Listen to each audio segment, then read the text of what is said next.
Criminal Case, um jogo de aventura, objetos escondidos e quebra-cabeça. Ficou bastante famoso no Facebook, acabou nas plataformas iOS e Android. O jogo foi lançado em 2012 e depois disso acabou sendo iniciado uma saga de jogos, começando pelo Criminal Case comum, Criminal Case Pacific Bay, Criminal Case Solve the World, Criminal Case Mystery, depois o The Conspiration, o Viagem Temporal, Sobrenatural e mais tarde o Paris, tendo no total 8 jogos dessa franquia.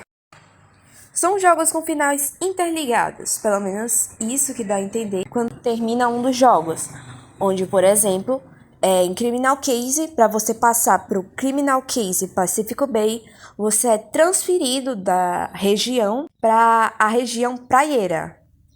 Da praieira, por sua vez, você acaba sendo transportado por Save the World. E por assim sucessivamente, nessa ordem citada. Cada um dá um gancho para tentar ter a continuação. É claro que algumas continuações ficam confusas se você parar para pensar, tipo... Tá, você tá terminando The Corporation, pô, viagem temporal. Da viagem temporal, pra onde você vai? Sobrenatural. Mas aí você vem pra Paris? Você vai pra Paris. O que é bem irônico, porque em Save the World, na teoria, você já tava em Paris. Você já tava na região de Europa. Mas você volta pra lá. Enfim, todos os jogos também têm uma interligação. Por sua vez, alguns personagens recorrentes de Criminal Case número 1, ou 2, ou 3, ou 4, ou 5, como você queira se citar, pode acabar aparecendo em outros jogos, como uma participação especial. Um exemplo é no caso Criminal Case, no episódio número 18 de Grishamburg, é apresentado Julian Ramis. Ele acaba sendo o culpado do caso em si. Criança, velho. A criança. Mas, segundo o perfil, foi acidente. Foi um acidente triste, eu devo dizer. Mas, enfim, esse personagem, mais tarde, aparece em The Conspiration, onde você, mais uma vez, volta pra Grinchburg, no caso do crime da sala de aula, onde, mais uma vez, ele está lá como um dos possíveis culpados. Claro que, se quiser spoiler, ele não é. Ele também aparece no caso seguinte, que é bem mais pesado para o arco dele, por assim dizer. É complicado. Enfim, como dá para reparar, um personagem pode claramente se interligar a outro da temporada. O que é algo muito bacana se você parar para analisar. Quer dizer, um personagem de antes pode aparecer em outro. Com exceção de Mystery. Porque no jogo Mystery, onde se passa mais ou menos por ali no século XIX. Então, alguns personagens nem sequer tinham nascido. E na verdade, você depois descobre que na verdade isso não passa de um grande flashback. A temporada é um flashback. Agora, falando dos personagens, existe uma grande quantidade de personagens que sempre são fundamentais. Principalmente porque no jogo existe um núcleo, que vai ser a vítima, os 5 suspeitos, um único culpado e as pessoas que estão ao seu lado para auxiliar a captura do criminoso, ou no caso do assassino. Na primeira temporada temos o departamento de polícia de Grinchburg, que entramos como novatos e conhecemos nosso primeiro círculo de personagens, no qual vai nos acompanhar em todos os casos que tiver na região, com ou um final dentro desse primeiro jogo, ou tem referência no que acontece mais tarde com eles. Na primeira temporada temos Samuel King como nosso chefe de polícia, David Jones como o inspetor e nosso parceiro durante os demais casos que ocorrem, Nathan Pandit como médico legista, Grace Delaney, chefe de laboratório, Alex Turner, especialista em tecnologia, e Eduardo Ramírez, policial de campo.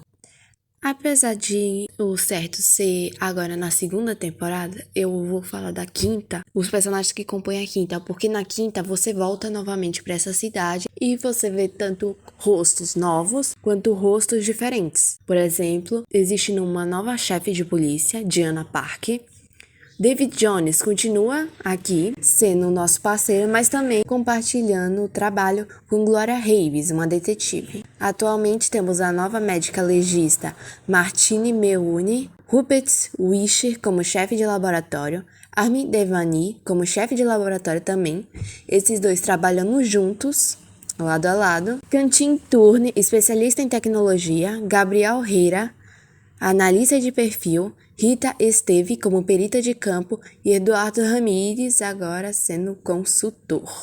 Alguns personagens já podem ter aparecido no primeiro, como é o caso da Kate, que acaba assumindo o cargo de especialista em tecnologia. Isso porque ela acaba se tornando esposa de Alex e acaba que os dois ficam nesse troca. Acabaram trocando, enquanto o Alex fica com as crianças, ela vai trabalhar, por assim dizer. Agora passando para a segunda temporada, temos o Departamento de Polícia de Pacific Bay. Na segunda temporada é nos apresentado o Departamento de Polícia Pacific Bay, onde fomos transferidos. Ela aplica a lei primária na cidade de Pacific Bay. Tal departamento tem como chefe de polícia Andresa Marques, Mei Ong-yun como oficial júnior, Frank King como detetive, ambos sendo nossos parceiros durante o jogo, Rochie Sparks como médica legista, Ian Docente, chefe de laboratório, Hannah Choi como especialista de tecnologia e Russell Crane como analista de perfil. Agora, na temporada 3, temos a agência, atuando como a lei primária na Organização Policial Internacional e investiga crimes de todo mundo. A chefe é Elizabeth Ripley, com sua assistente Ingrid Bjor como assistente administrativa, Jack Ash, agente de elite, e Carmen Martinez, detetive de elite. Ambos são nossos parceiros. Angeline Douglas é a médica legista, porém, em determinada parte do jogo, temos a mais nova presença como médica legista, sendo Grace Delaney, voltando aqui.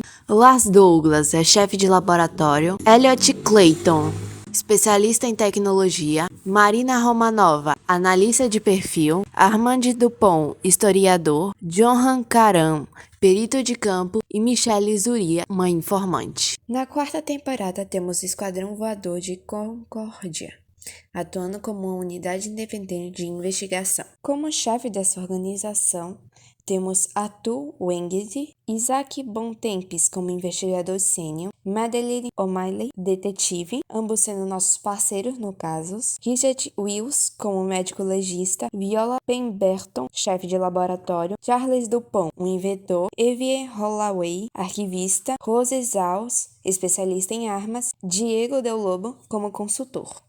Agora, na sexta temporada, trabalhamos na Agência de Investigação, Gerenciamento e Exploração Temporal, abreviada como tal. Atua como principal força de segurança em um corpo internacional que regula as viagens do tempo de 2029. Como coordenadora da equipe temos Amin Young, como agente temporal Jack Ash, e Zara Tien, agente temporal júnior, esses dois sendo nossos parceiros. E existe uma terceira, Nefertiti, que aparece conforme a história no Egito. Janice River como médica legista, Teodoro Moon como chefe de laboratório, Kai Malano como especialista de tecnologia, Marina Romanova como analista de perfil, Orlando Ordelaf como historiador e Penelope Sage como historiadora assistente. Na sétima temporada temos os caçadores sobrenaturais, que atuam como uma força de caçar o sobrenatural. O chefe é Jacob Arrow, Green Harper é nossa parceira de caça, assim como Luke Fernandes, Ben Sharpet é médico, Priya Desai é química, Hope Newman é especialista em tecnologia, enquanto Felix Reed é um folclorista. Agora, na oitava temporada, trabalhamos com a Força de Polícia Parisiense. Temos Jean People Delacroix como alto comissário, Galterine Delacroix como chefe de polícia, temos Hugo Mercier e Camille James como policiais, Nadia Ben Yamin como médica legista, Enzo Traore como chefe de laboratório, Emie Bartou como técnico expert e Lia Monetti como força policial. Por fim, agora que eu posso concluir de experiência desse jogo, é que é um universo bem vasto e bem interessante. Apesar de alguns casos serem bem violentos e bem pesados, eu um jogo bastante interessante, ainda mais levando em consideração que ele é offline. Então, se você quiser jogar sem internet, ótimo. Jogando com, tá bom. Enfim, é um jogo que você pode usar de um jeito ou de outro. Os casos cada vez mais são cativantes, mas em particular o meu Shadow virou supernatural. Acho que é porque eu gosto bastante dessa parada mais sobrenatural. Eu considero um dos jogos mais divertidos, porque além dos personagens serem cativantes, você acaba vendo coisas bem únicas. Um grande exemplo é quando eu tava jogando e o plot twist foi um vampiro dando em cima do caçador. Foi a coisa mais aleatória que eu tive de experiência. De tudo que eu esperava, no caso 5, o vampiro loiro dar em cima do nosso parceiro de trabalho foi o mais inesperado possível. Ainda mais descobrindo que ele apronta de novo tentando sair com o nosso parceiro. Que momento você iria esperar uma coisa dessas? Pra completar nossa parceira? Eu vou me dar o direito de dizer um spoiler? Ela se apaixona por um vampiro. Infelizmente não dá certo. Triste, mas é bom acompanhar a historinha de amor deles até tudo dar errado. Só que aí você tem esse plot twist de um vampiro loiro dando em cima do seu outro parceiro. Enfim, né? Muita loucura pra um dia só. Deixando o sobrenatural de lado, eu acho que eu posso dizer que eu gostei bastante de Viagem no Tempo. Porque ele te dá uma outra perspectiva temporal. É bem interessante ver o primeiro caso, por assim dizer, onde você investiga o caso de Júlio César. Mas por que ele, você diz? Simples. Depois que a viagem no tempo se tornou uma realidade, viajantes do tempo acabam sempre fazendo besteira. E nesse caso não foi diferente. Um viajante voltou no tempo, fez a besteira e matou Júlio César antes do tempo. Então a polícia tem que ir lá e resolver o B.O. Caso contrário, existem sequelas. E lembra que eu falei que a Nefertis acaba se juntando a gente depois dos episódios no Egito? Então, por mais que você se apegue a ela, saiba que ela acaba se tornando um bang temporal bem perigoso, pra falar a verdade. Por isso que viajar no tempo é complicado. De qualquer forma, esses são os dois jogos que eu tenho uma experiência muito boa. Não é à toa que eu acho que em todos os jogos que eu acabei jogando, eu criei um foco especial nesses dois, de avançar mais neles para tentar descobrir mais da história. Tô pensando em seriamente mais tarde fazer vídeos contando de cada caso, mas acho que demoraria bastante. Mas honestamente, eu acho que eu não me importo. Eu acho que eu vou fazer isso, pra falar a verdade. Bem, se você me ouviu por aqui, eu agradeço muito por ter me escutado. Enfim, espero te ver mais vezes.